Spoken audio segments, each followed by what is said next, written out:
Hello students.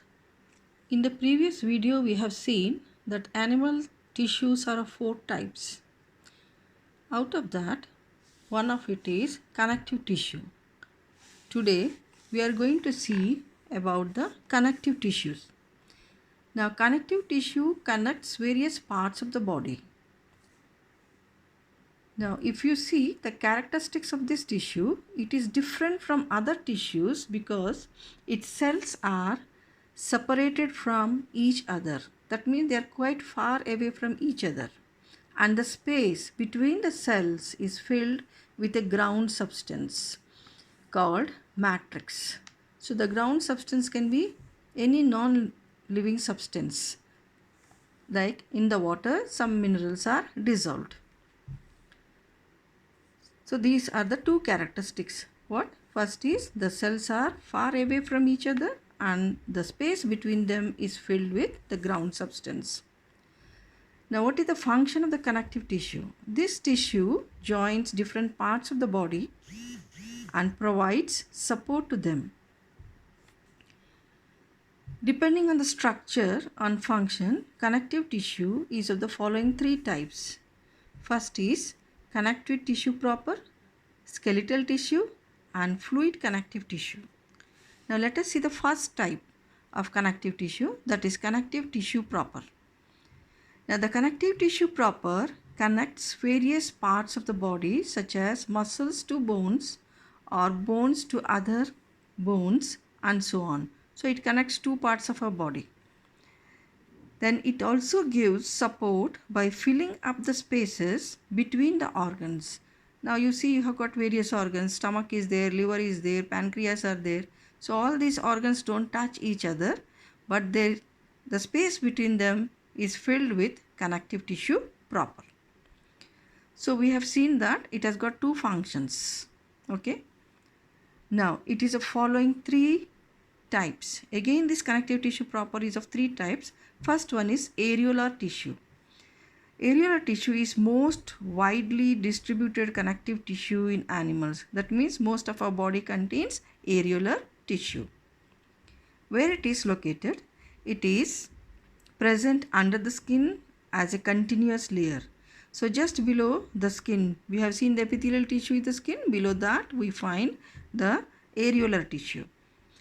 And it also fills up the spaces between the various organs, like between the two organs like your liver, pancreas, stomach, between all these things, intestines, between them you find this tissue, areolar tissue, and it acts as packing material around the organs. So each and every organ is packed by the areolar tissue, like as if you are packing some very delicate glass objects. Okay, so this helps in packing the organs also. So it becomes the package material. So we have seen the functions of areolar tissue. Now come to the second type of tissue is the fibrous tissue. This fibrous tissue is again of two types. The yellow fibrous tissue. So here the fibers are yellowish in color. So they are called as yellow fibrous tissue and it is found in the ligaments. Now what is the function of ligaments? They join the bones. That means one bone is joined to another bone.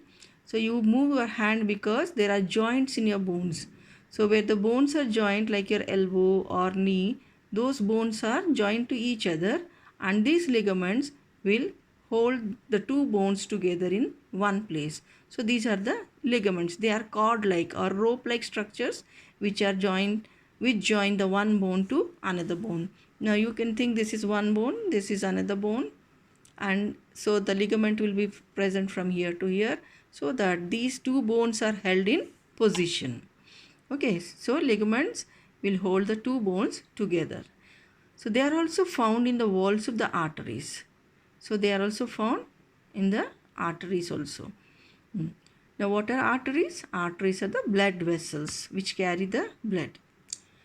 Now this tissue is strong and flexible and elastic.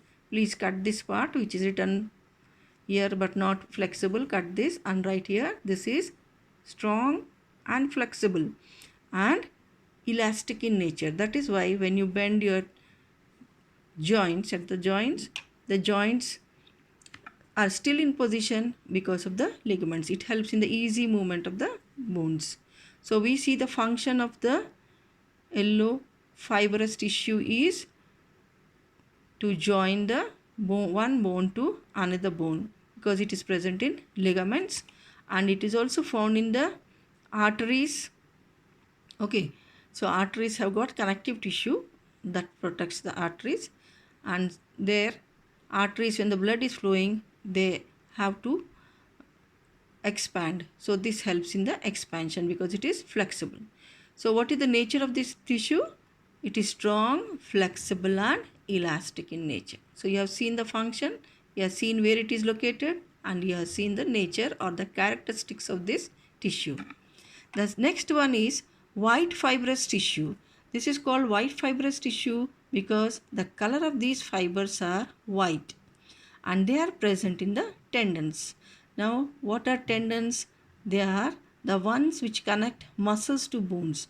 Now, we know that to the bones, muscles are attached. So, if this is the bone, muscle is attached here.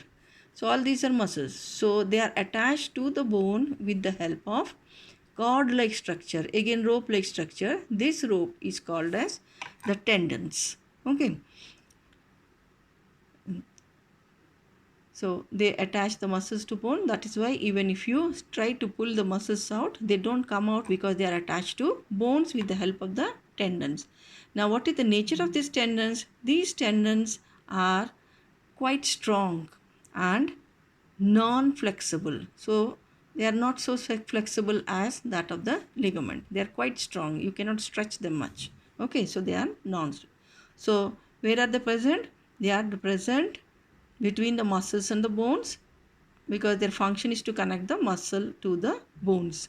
And what is the nature? The nature is they are very strong, they have got strength, and they are non-flexible. Now, third type of tissue is adipose tissue. Adipose tissue is mainly located underneath the skin, and it is also found around the internal organs. Its function is to store food. This is the first function. Mainly it helps in storing the food.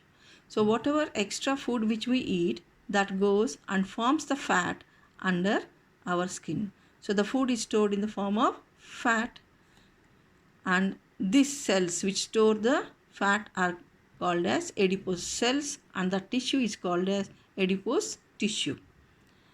It also cushions and insulates the body. So what is the meaning of cushion? You know, cushion is quite soft. So because it is just present below the skin, it acts like a cushion between the skin and the other internal organs. And insulate. Insulation means it does not allow the body's heat from inside to come out. So in the winter season, this is highly necessary so that our body doesn't lose its heat to outside. Okay. And third is it provides protective padding around the organs. So we have already seen areolar tissue forms the padding, but on the top of that we find organs are also have the padding. Padding means pad-like structures around this, so that gives extra protection to the organs. Okay girls.